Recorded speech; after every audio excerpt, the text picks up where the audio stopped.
Hi, everybody, and welcome to another Social Blueprint interview where we highlight people in the community who you may or may not know.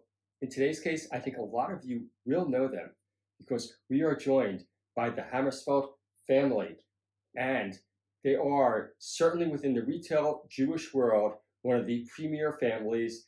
That sense of entrepreneurship and success really flows through. But we're going to use the retail as a landscape to talk about life and family dynamics, especially in family businesses, because I'm sure many of you will want to hear about that. And with that introduction, Amber, Chloe, Natalie Hamersfeld, welcome. Thank you. Thanks. Chloe, I think we should start with you, maybe. Yeah, sure. October 7th happens. You're a very creative person. What did you do? What were you thinking? Well, I kind of didn't know what to do because I just felt really overwhelmed by it all. And I had been doing a lot of beading. I started a jewellery brand in 2022 called Call Me Chloe. And so I just thought, I'll just bead because I can't concentrate on any of my uni work. I can't concentrate on anything. And so I started making magenta beads and strapping them onto bracelets, and then just everyone wanted them. So I was non-stop. I was non-stop making magenta beads. Since then, I literally haven't had time to design anything else because I'm always like, whenever I get time, I'm doing magenta beads. And it was just like, it was kind of nice coping with it in that way and just letting everyone be able to wear something. It's really subtle as well. So it's just like, it's an easy, subtle, pretty way to wear something Jewish and feel connected. Right, and clearly you all have that very entrepreneurial spirit. Amber, I want to know, what is the dinner conversation like? Because clearly now, for I believe 3 generations in a row, you've had that get up and go that Chloe just talked about. What is the magic? It's a lot of business and AI currently, I think. Right. Yeah, that's true. We have a IT expert. Yeah. Their elder brother. Okay. So that's a lot at the moment. Yeah. Right. What else? I think we just like bouncing ideas, and like a lot of them never ever happen. Yeah, there's a lot of ideas. I think we all find it fun to just talk about things going on and things we could be doing. But you never shied away from that conversation on the table, so to speak, to show the kids what is going on. Yeah, exactly. I think so their dad, my husband Brian, is the true entrepreneur. He's the definition of an entrepreneur, actually. So he started Moose Enterprise, a toy company, and he's got an infectious spirit for product, and he's always talking about ideas. And so I think as a family, we're always throwing around ideas. And I mean, Amber in particular is an incredible cook. And so there's been a lot of that at the moment. So we're like, come on, how do we make this a business? So there is always that conversation. And I also feel like everyone's so honest. So like, if you have a silly idea, you'll shut down. Yeah, you know about it. I also think there's a real desire to make what we're passionate about the way you get paid. You know, like something that you can spend all of your time doing and fully immerse yourself in it, and not have to do other things in a way. Right. Like, I think we just we have a lot of hobbies and a lot of passions, and we want to make them out every day, all day. Right. And that get up and go spirit, so to speak, that's always been there. And Natalie, I'm curious because you see obviously your kids now, they're plus or minus your age when you first had success. Just tell us though, you didn't start out Bloom Cosmetics thinking to yourself, my gosh, we're going to be all over the world, or we're going to be in Sephora and so forth and so on. Did you? It kind of started out of necessity because the early 90s were tough. So when I was exactly their age actually when I started, so my early 20s, and I had studied graphic design, but I finished at the peak of a recession in Melbourne, and I had these dreams of working actually in one particular design studio, and I don't think I really thought beyond that. Right. So I'd go for all these job interviews, but actually everyone was retrenching, not employing. So I ended up getting a job in a very small studio that wasn't very creatively inspiring, but looking back, it was probably one of the best things I did, because I had a 12-month period of just doing it all and being exposed to so much. But at the end of that year, Brian actually had to go away for Moose to a trade fair, and he said, "Why don't you come with me?" And so I did. And during that time, I just was like so inspired to do something on my own. But I actually just started designing greeting cards, which were easy to print and not much of an investment. And I've always loved natural ingredients and product. And so I designed I started developing candles, beeswax candles. And then I did this beeswax candle making kit, which was very design driven, but it just sort of took off. And it was during a time where DIY was sort of becoming a bit of a trend, I guess, similar to today, really. And that product just took off. And so before I knew it, I sort of came into business without even thinking I wanted to be in business. Right, exactly. Yeah. And I'm curious, there is so much focus today on entrepreneurship. You can go to Harvard and wherever it may be. Yeah. But do you think that it sounds like you got through the school of hard knocks, so to speak? Yeah, exactly. I mean, I often say, if I knew then what I know now, I don't think I would have. Because it's way too hard. No, because there was so much to learn and so much I didn't know. There was legal things, the financial side of the business, which I actually don't mind, but I didn't even know what a P&L was. Right. So it was really cash flow statement matters. Yeah. So I did have to just learn everything the hard way, and I was a one-man band, so I was doing absolutely everything. And then obviously I had to start employing people, and that was a whole nother set of skills that I had to learn: the art of delegation and actually how to lead a team. Right. Which sort of sounds easier than it is. Well, for me anyway. Absolutely. Yeah. So it was a huge learning curve. Yes, and we're going to come back to it. But girls, I want to ask you, either one of you, your mom's had, some serious success, and you, for better or for worse, had it very early on, as you said, so you can taste it a little bit. Do you feel inspired or pressured from it, or any of the above? Probably more inspired. Yeah, I don't feel pressured at all because I feel excited. I feel excited, but I also feel like what is possible. Yeah, the potential of what's possible, but also just that I'm gonna be satisfied as long as I'm doing something that I'm enjoying. I feel like that's what it doesn't necessarily need to be business forever, or just as long as I'm passionate about what I'm doing, I feel like I'll be happy and they'll be proud. Right. It doesn't feel pressure. Okay, great. I sort of always had the motto at work also that if you're doing something that you're passionate about and you do it with integrity, then you can sustain the long term. Yeah. Because there are moments that are just so challenging. Absolutely. You have to fully love it. Yeah, and I just loved making product so much that I could ride those waves. Right. And it's all sorts of things, like, even when September 11 happened, we had such a big business in Singapore and America, and Sephora stores were closing down, and things changed so dramatically. And our exchange rate, I mean, all of a sudden every night before I went to bed I would be looking at the exchange rate on TV, and 10 years ago, who would have thought that, right? Exactly. And so when I first started in business, the exchange rate was pretty much parity, 50 cents to the Australian dollar, and then towards the sort of end of exporting to America, it was like $1, and it took all the margin out of our distributor relationships and caused so much stress. So I mean, there's such big problems to have to conquer, and where does that margin come from? And they're just so many issues like that. Right. But I'm curious because, as I said, you had so much success early on, and you do hear a lot of stories about, I've worked 10 years, 20 years, I mortgaged my house and my kids' future and all the rest of it.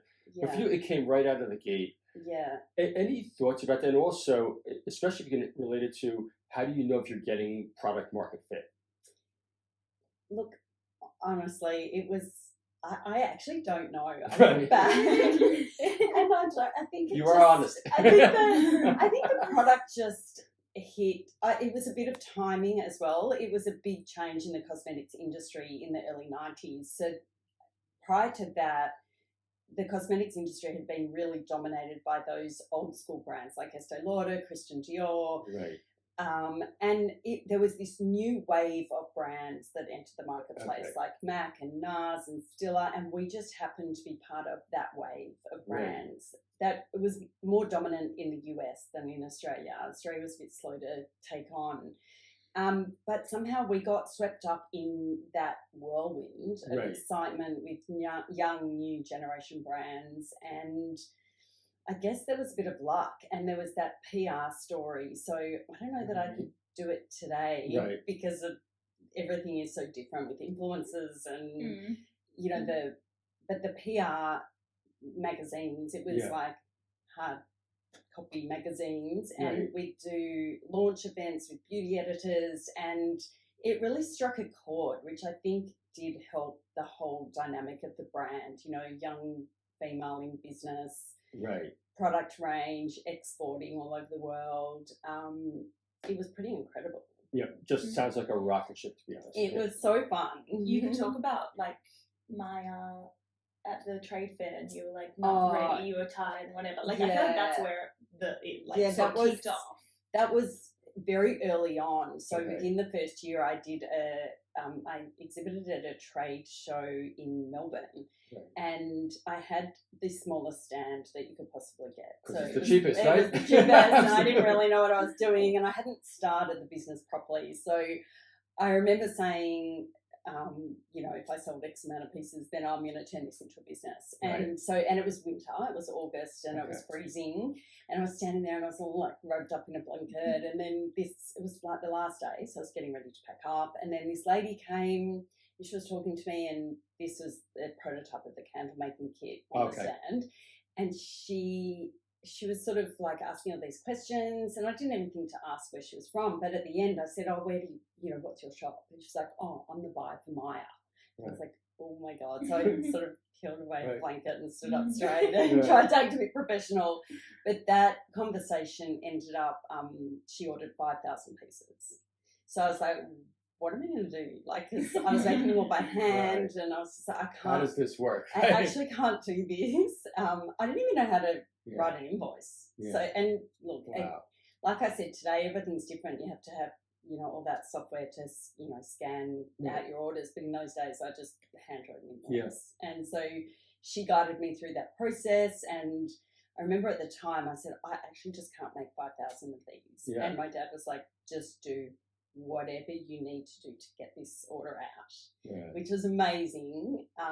And so me, my mum and my sister, I mean, so many laughs sitting around the table packing out these candle making kits. It's 1 a.m. and you're packing kits on a Saturday night, right? It was really something like that. Really fun. But, you know, we got that order out, and then, you know, that's when I had to start out sourcing and doing things and getting momentum. And getting a warehouse, and but that was the big turning point. Right. And also, I'm curious, in a market, from an outsider's point of view, I look at, you know, a company like Estee Lauder, circa 40 different brands, you know, billions of dollars being spent.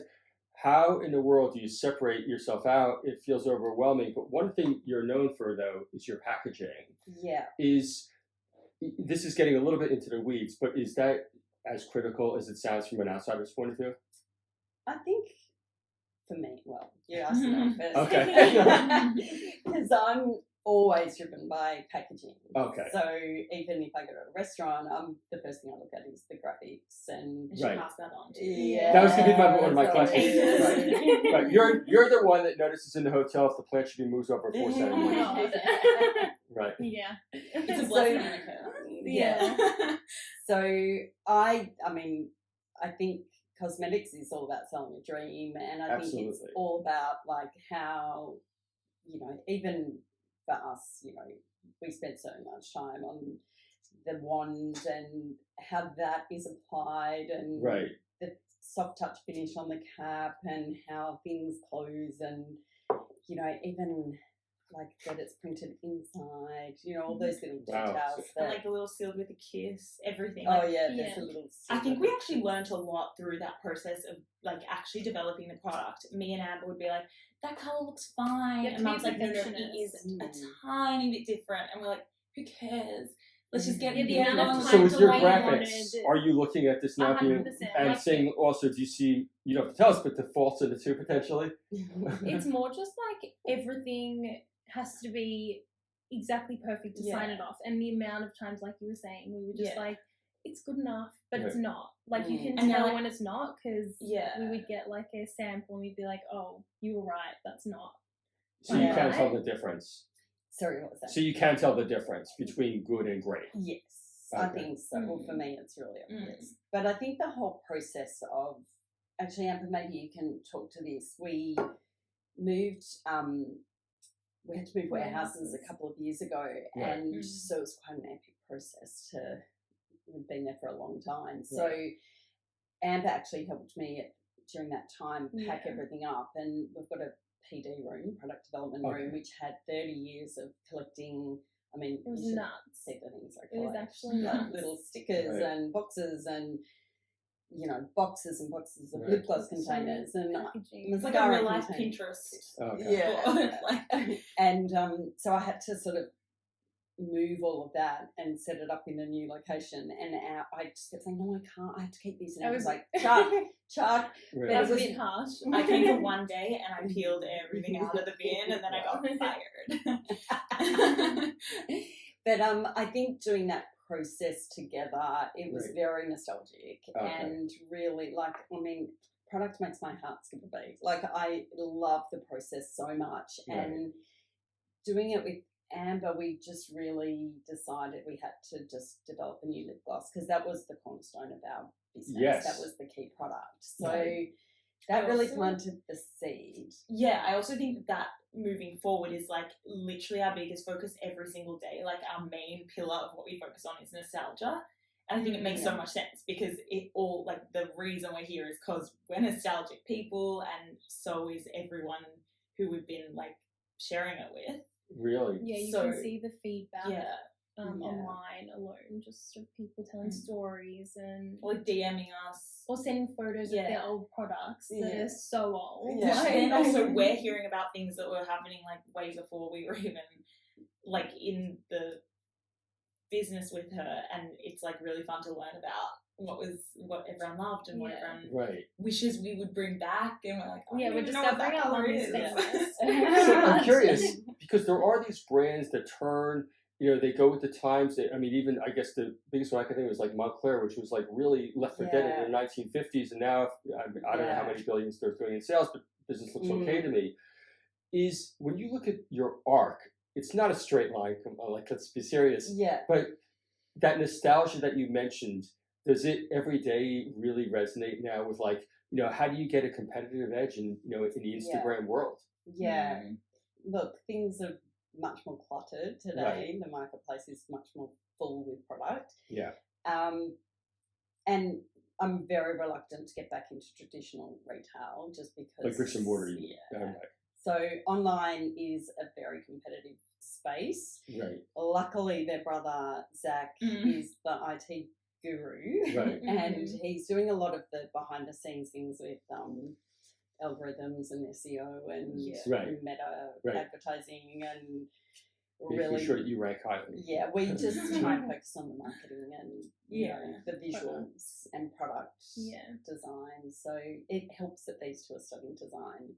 And do you feel, though, that because you're, like, what I call DTC, direct to the consumer, do you feel like you can, though, still have that conversation with the consumer that maybe the communication medium has changed, but that conversation itself hasn't changed? Well, it's literally it's literally texting with people. Like, it's really direct now. Yeah. I think even more, because there are those people who are really like passionately like nostalgic, the same as us, and We can begging for shades. Yeah, well, we can have like conversations about like specific stories of them going with their mum to Myers, or them going, you know, like for their birthday, or it was what they really wanted after they finished school. Like just these specific things that we can actually like. I'm literally texting these people about their experiences. And do you get that feedback, especially on texting, where people may tell you something that they wouldn't tell you in person? Yeah, I'm probably. sure. For better, or for worse. Yeah, I think the opportunity with online as well is there's so much scope to portray a product that wasn't around in the past. Like we've done lots of video content, and I mean it's amazing. Like you can literally show someone how it looks, you know, through a video, which we weren't able to do back in, you know, the 90s. Right. It was to get around to every single Myers store. I mean, I used to do a lot of in-store appearances, whatever you call them. But yeah, I'd go around store by store by store. But this way, we literally can show the consumer the product and demonstrations. And these girls are doing such fun things on TikTok, like demos of them applying lip gloss. Or, you know, we've got a product called Lip Stain, which literally does not rub off. It's a pen, and so they're putting on the lip stain and then drinking their matcha and, you know, just fun things. But it's like great demo of what the product is that you don't. It's just real life, I guess. Yeah, so that's kind of fun. Yeah, and speaking of fun, returning the conversation here a little bit, I want to talk about family dynamics. Now, you said that there was a lot of conversation at the dinner table, but working together. Okay, and this is for any of you. Inevitably, there are going to be some disagreements. Any tips for us other family business people here how to handle them? Not that you have the answers figured out. My personal tactic is to walk out of the room. Not great. It's more like a storm. Out. Yeah. Especially in an area. I'm really curious because a lot of your business is judgment, meaning at least from an outsider point of view, does this look good or does this look bad? It's an opinion, not a empirical fact. But so you just leave the room. No, we're all just very honest with each other. Like that is ugly. There's more laughs than arguments, which is positive. I don't think we ever get offended. I don't think there's been any arguments. It's more, I think, time. It's like who's taking on what and who's got time and who's.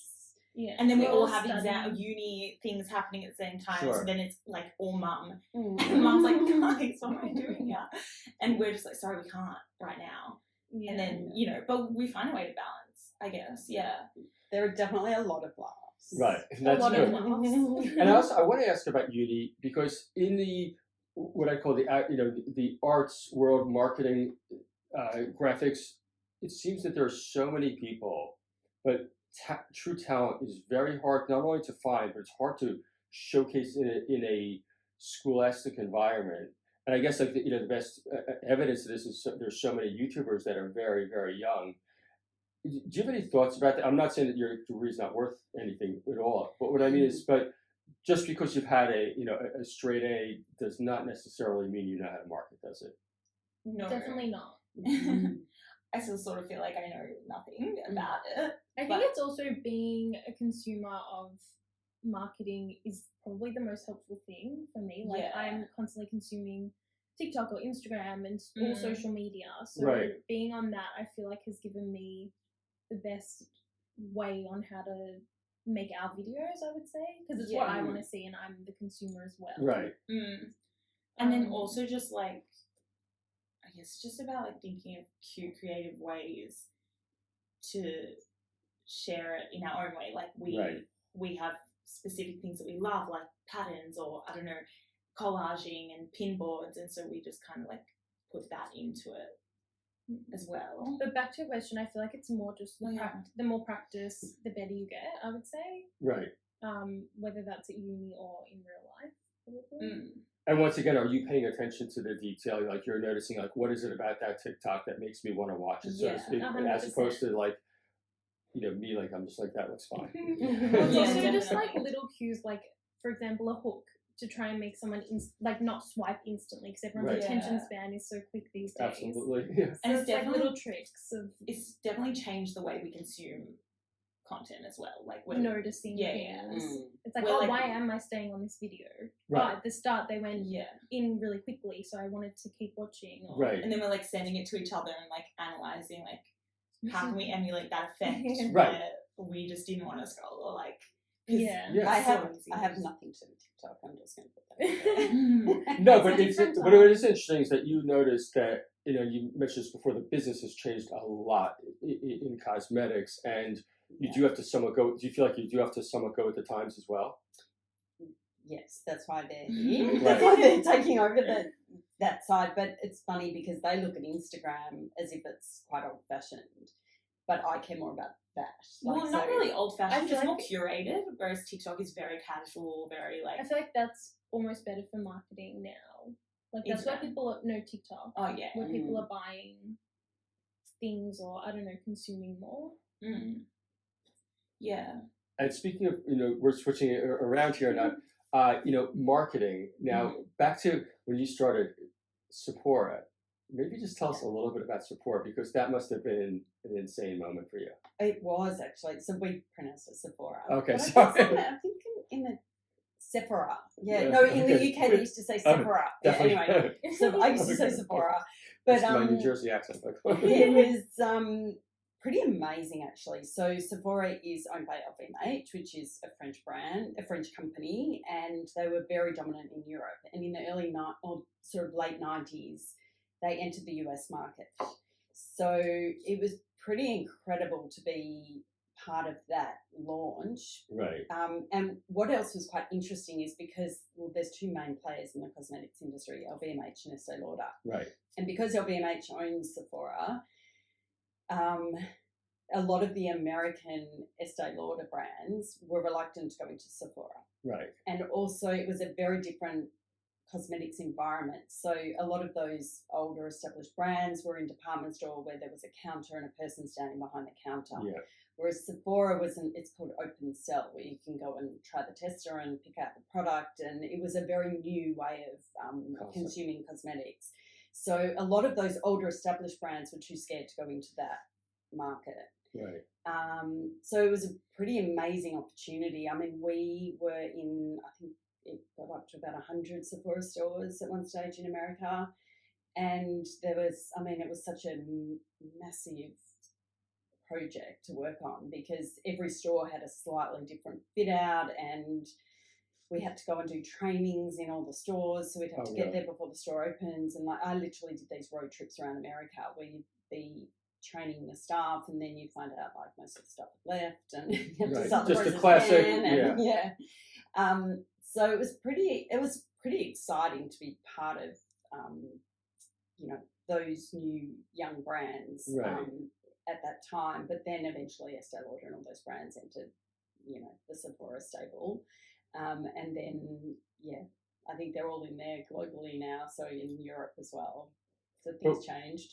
But was that like an I've arrived type of moment for you? I'm curious. Yeah, I'll never forget the launch of the first Sephora store in America. That was just completely wild. I was there, and actually, coincidentally, the girl that managed my PR in Australia was there at the same time. Okay. And so we're literally walking around this launch event with like every fashion celebrity you can imagine, every supermodel, fashion designer, and so it was pretty wild. It was really a fun time. Yeah, no, these are incredible stories, and hopefully these are inspirational stories for you too. Okay, now you're having huge success here, but there's a big difference between going from Australia to overseas. We want to know the details. How did you do it? So different countries were set up differently. Right. But we had a distributor in America, so she managed the American business for us. And then at one stage we set up a subsidiary there, which was probably not the best move because that created all sorts of other issues, admin and different companies and all sorts of things, which was a headache. But in a lot of the Asian countries we had distributors, so they obviously could speak the language and negotiate with, the Asian market had a lot of standalone Bloom stores in shopping centres, so they could negotiate the rents and do all of that. And then we worked with them in terms of design and creating the dynamic of the stores and marketing material and product, obviously. So yeah, every market was slightly different. Some markets were just pure wholesale. Right. The UK, we started originally just direct to Space NK, which is a big retailer in the UK, cosmetic retailer, who was also very pivotal in change with retail in the cosmetic industry. So that was pretty exciting, actually. That was one of my most exciting things. And I remember sitting down on the floor with the Nikki Kinnard, that's where the NK comes from, sitting down on the floor, rummaging through products. Yeah. And, you know, that was pretty incredible to get into Space NK in those days. But then we sort of evolved further and went into Harrods and Selfridges and Boots, basically, you know, a wider distribution. But yeah, every market was slightly different. Right. And so going through the arc of growth, this must have been, as you said, you know, just an incredible period of time. Now, deciding on the other side to close down the retail stores and go direct to consumer, how long did it take you to actually make that decision? Because that's a big decision too. We might need an extra hour. Okay. It was a long process, obviously. Yeah. But, you know, having children was a big part of it. Yeah. I started Bloom, obviously, when I was in my early 20s, and I did it for 10 years before I had kids. So that was easy to jump on planes and work 7 days a week. And, you know, I literally threw myself into that business full on. But obviously after you had kids, you know, things change, and I had to put in much more work-life balance. Do you think you're also at the age where maybe you were a little bit more mature to handle delegation at that point? Yeah, absolutely. So maybe it was a combination? Which was a blessing and a curse. Like, you know, it was hard to be absent. I mean, literally, I worked in the hospital when I had the kids. Like, I still had my computer and I was still doing things and phone calls. So I never had a day's maternity leave, and I'd do a bit of work from home. I wish we had the technology back then that we have now. It wasn't quite as easy, but you know, I think as I've mentioned in some of our communication, Amber was a twin, and so in 2004, her twin Justin died of SIDS, which was a real curveball, and you know, I did continue on pretty full on with the business afterwards, but I sort of came crashing down, and I think it just realigned my focus, and having discussions with retailers about, you know, petty things just sort of didn't really... Right. Who gives a crap, right? Yeah. So that was pretty instrumental in implementing change and pursuing other creative opportunities that I had dreamed about, like painting and gardening and all sorts of other things that I really knew that I had to put in place in my life, and also just being the mother that I wanted to be, because, you know, always rushing and always having something else on your mind was not really my ideal. And, you know, in the early days of starting Bloom, in a lot of interviews, I'd be asked, you know, what's it like being a woman in business? And I really hated that question, because I was like, well, what's the difference? You know, business is about hard work and being creative and, you know, figuring it out. Yeah, exactly. And whether you're male or female didn't really matter. But once I had kids, I think things changed, because I think as a female generally, I think we're built differently. And Brian was sort of, he could just walk out the door, but I was like, you know, every minute not with the kids was hard. Yeah. And, you know, I did have to have a nanny, which, I mean, she was with us for 18 years, which, you know, full-time, not full-time, but in different capacities. But, you know, I just couldn't have done it without her. Right. And, yeah, I think, well, Justin certainly informs a lot of my decision-making and my creative journey. But, yeah, after 20 years, I just decided I'd had enough. And I just didn't want to be in retail anymore. But we've continued the business online since, and it's a fun space. Yeah, incredible. And also, there's always a new trend, isn't there? Yeah, exactly. It's so fast moving. Yeah, it really is. I also want to talk about look, as we said, we're talking about retail, but we also want to talk about family and life and, the dynamics at home here. The business going forward, I suppose, do you have any, do you strategize about it, or is it much more ad hoc? Well, obviously we strategize to say where. Maybe I didn't come out the right way. What it means long-term strategy. Yeah. What's your 5-year plan? I guess for the time being, it's been this reigniting of passion and energy and relaunching our website and doing new product. But the girls are finishing uni in the next 6 to 12 months. Right. So I think, we're just sort of on this journey and who knows where it's really going to go, what their paths are going to be, even their brother. So we're just sort of having fun at the moment and, it might evolve into a totally different business, which is all fine too. It's just, for me, the last 6 months have been about having this opportunity to teach the kids so much that, you could never learn at school or business school, from product development, creativity to logistics. And logistics is huge. Yeah, really boring, but so important. That's what I was just going to say. Yeah. And I'm curious, within these businesses, even, and this is for you to know too, is do you try to, I suppose, hire for the skills that you don't have? Like, having a great logistics manager is darn important, isn't it? Yeah, well, absolutely. What's that saying? You always employ someone who's better than you are. Right. And, that is just critical. And I think I learned that the hard way. Really? In the early days, where I just, you really need people that have got a much better skill set than yourself in a particular area. Right. And it took me probably too long to learn that in the very early days.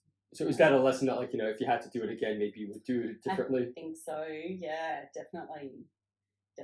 I mean, sales was not my strong point. Really? That was, I mean, I'm much more a behind the scenes sort of product person and selling. My dad used to say that I was good at it, but I think it was just saying that. Okay. I mean, I was good at selling because I was passionate about what I was selling. Right. You had your why. Yeah, exactly. But, I didn't enjoy that negotiation, especially towards the end of being in retail, because I think the retail environment had changed so dramatically, and the selling became not about product. It became about negotiation of how much you're going to spend on catalogues or give back or free product, or, when I first, I love Estee Lauder. I read her biography. I think she's incredible, but I hate her for bloody inventing that GWP, gift with purchase. So it started off that you do a gift with purchase once or twice a year, aligned with a catalogue or Christmas or something. Right. And it would be spend $60 or $80 and get a gift valued at $10. And then it had totally flipped to say spend $30 and get a gift valued at $100. So it was just like, well, why are we doing this? Right. And I think that's where I lost. I think retail just lost its integrity. Yeah. And my life, because we exited retail in 2012, but my last few meetings, the retailer didn't even want to see product. Right. It was just numbers and how much we're investing in their business. I'm just curious, and I can't resist asking this question now, because I've seen brands like Coach over the years where they really, I followed the company for many years, they completely destroyed themselves by over promoting and starting to open up factory outlets. And they could, and I don't know if they've ever actually gotten their way back. Is that one of those decisions that it seems good in the short term? Yeah. And you will drive sales. You absolutely will. Yeah. But in the longer, 2 years plus, it's just going to kill you. I think it just takes away the integrity of your brand. Right. And I think these guys are much more sensitive to that than me, because I got so swept up in it. As much as I resented it and tried to avoid it, it became just like, that's how you do business. Right, for me too, yeah. And these guys are like, why are you doing that? Yeah. Because actually the few brands that don't do that are the ones for me that have integrity and that I want to support. Yeah, no, I mean, I must say, in somewhat related to your business, like I noticed that Aesop, as an example, never. Exactly. I mean, that is just the best. That is the goalpost. Oh, is it? Okay, so it's. Well, in terms of not ever doing a GWP, not Right. going on. Is that what you? Yes, exactly. Yeah. Yeah. I think it's just also like the way you're perceived, like your brand as a whole is really important, and Right. so the way you present yourself, it really matters. Yeah. And it doesn't just go doesn't go unnoticed, the little things that you do, and so I feel like that's really important, and so that's what I always try and contribute is like we can't be just doing things for now. Right. It has to be for like the future and our strategy, I guess. Yeah. Now, we did wind it down a little bit, but I want to ask you also, is keeping kids motivated? Now, this is a tough question, but you've got the audience in one right here. Okay. Any tricks or thoughts about that? Because motivation is one of the hardest things to teach, learn, or is it innate, so to speak? Yeah. So I think I've just ingrained in the kids from a young age to be curious and to always be pursuing hobbies and interests. And like even our son, when he was, I think he was like 11, I have the Adobe Creative Cloud suite. Right. And so I happened to have Premiere Pro as part of that. So he was 11. I said, hey, it's school holidays. Why don't you do this? There was a Skillshare thing that you could get. I know exactly what it is. So it's amazing. He sat down and actually did this course. Yeah. I can't even remember how many sessions it was, but he completed it. Yeah. And he can still use those skills. Somehow it's like a language that he remembered, and he's teaching us now. I also feel like from our perspective, it's like you guys constantly doing things that you love, whether it's like gardening or cooking and like I feel like always being around that, it's contagious. You just want to also be always doing things. Yeah. Right. And then also back to what I feel like I've said a million times is like that when you're surrounded by things that you're passionate about, it's not really even motivation. Like I don't feel that I'm motivated because when I don't like the thing, I don't feel motivated at all. But it's more like just being encouraged to do everything that you love to do whenever you want, all the time, you know, surround yourself with it, then it's just like, obviously that's what you're going to do. It's not really even motivation. Yeah. No, that's a great spot. And at work-life balance, I know we speak about it, but the reality is that it's I think that you may have said it once that you, somewhere around the research, you can have it all, but just not all at the same time. Exactly. I know. It would be good if you could. Life doesn't work like that. I had a great time with this conversation. We may have to do a round two because we really haven't even gotten to half the questions, but I am conscious of time here. Thank you all so much. We really, really appreciate it. Thank you.